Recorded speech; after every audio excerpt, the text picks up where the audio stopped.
జై వీరబ్రహ్మ జై గోవిందమాంబ జై. నేను మీ కృష్ణమాచార్య శ్రీ బ్రహ్మపదం. 2024 సంవత్సరం జూలై మాసం కుంభరాశి వారి యొక్క రాశిఫలం. శివాయ బ్రహ్మణే నమ, వీరబ్రహ్మేంద్ర స్వామినే నమ. ఒకవైపు ఏమో గోచార వశాత్తు లగ్నంలోని శని భగవానుడి యొక్క సంచార స్థితి, ప్రశ్నాశాస్త్రాన్ని అనుసరించి చూస్తే రాహు సంబంధమైనటువంటి స్థితి. దీన్ని మనం ఎలా అర్థం చేసుకోవాలి? సానుకూలవంతమైనటువంటి స్థితిగతులు ఏవైనా రాబోతున్నాయంటే మిశ్రమైనటువంటి ఫలితాలు ఉన్నాయి.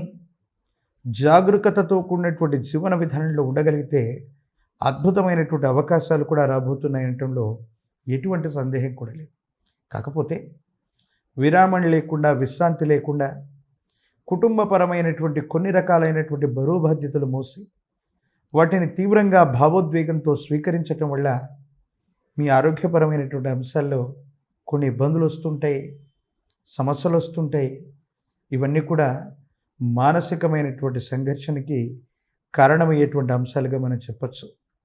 దైనందిన జీవితంలో కుటుంబపరమైనటువంటి పరిస్థితుల కోసం, కుటుంబ సభ్యుల కోసం అన్నీ మీరై చేసినటువంటి కొన్ని రకాలైనటువంటి త్యాగాలు వాళ్ళందరూ బాగున్నప్పటికీ ఎంతో కాలంగా విరామం, విశ్రాంతి లేకుండా మీరు చేసినటువంటి శ్రమ వల్ల ఆరోగ్యపరమైనటువంటి అంశాల్లో మీరు ఇబ్బందులు పడతారు.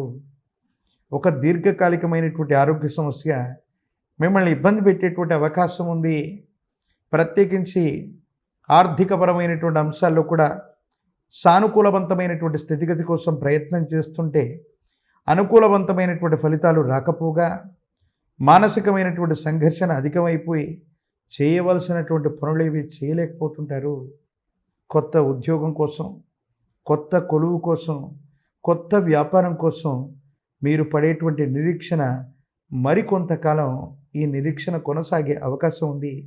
మీకు తగ్గ ఉద్యోగం లభించకపోవటమో, మీకు తగ్గ అనుకూలవంతమైనటువంటి స్థితిగతి రాకపోవటం, ఎంత ప్రయత్నం చేస్తున్నా జీవన గమనంలో ఎందుకో ఓ కష్టం అన్నటువంటిది పరిష్కారం లేనటువంటి సమస్యగా మీరు భావన చేస్తారు.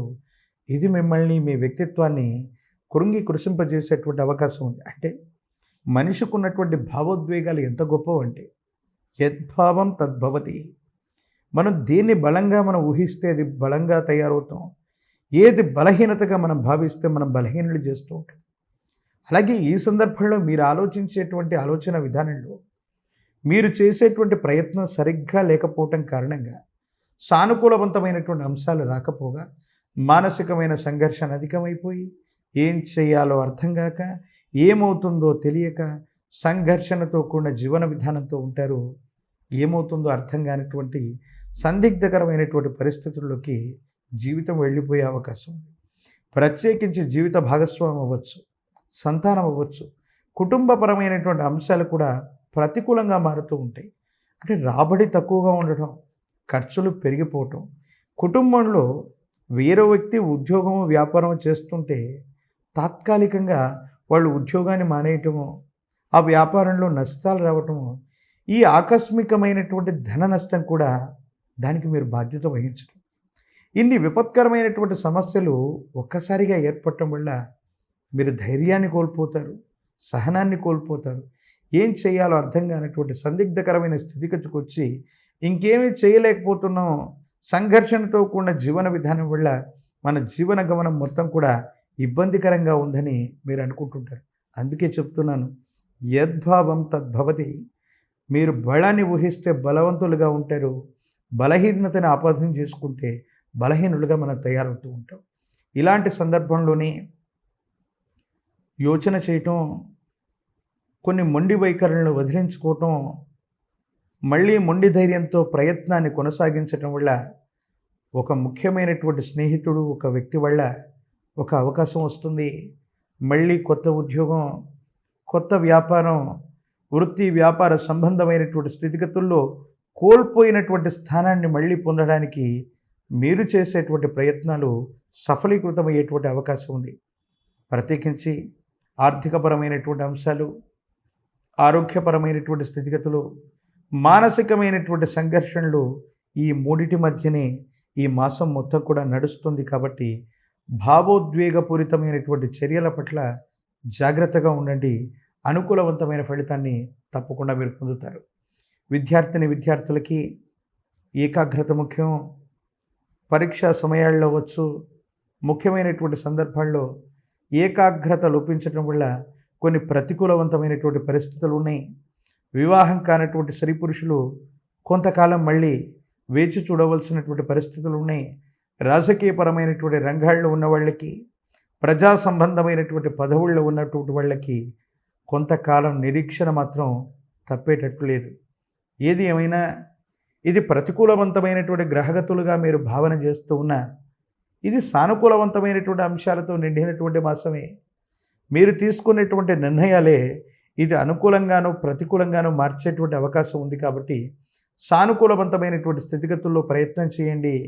యోగదాయకమైనటువంటి ఫలితం తప్పకుండా వచ్చేటువంటి అవకాశం ఉంది. ప్రత్యేకించి ఏలినాటి శని లాంటి తీక్షణమైనటువంటి ఘడియలు నడుస్తూ ఉన్నప్పుడు హనుమంతుల వారు ఆంజనేయ స్వామి వారికి సంబంధించినటువంటి చాలీసా అవ్వచ్చు, హనుమంతుల వారికి సంబంధించిన స్తోత్రాలను చదువుకుంటున్న యోగదాయకమవుతుంది. స్వామివారి యొక్క విశేషవంతమైనటువంటి గంగ సింధూరం లేదా చందనాన్ని అనునిత్యం కూడా ధరింపజేసుకునేటువంటి ప్రయత్నం చేయండి. మరిన్ని యోగదాయకమైన ఫలితాలని మీరు పొందుతారు.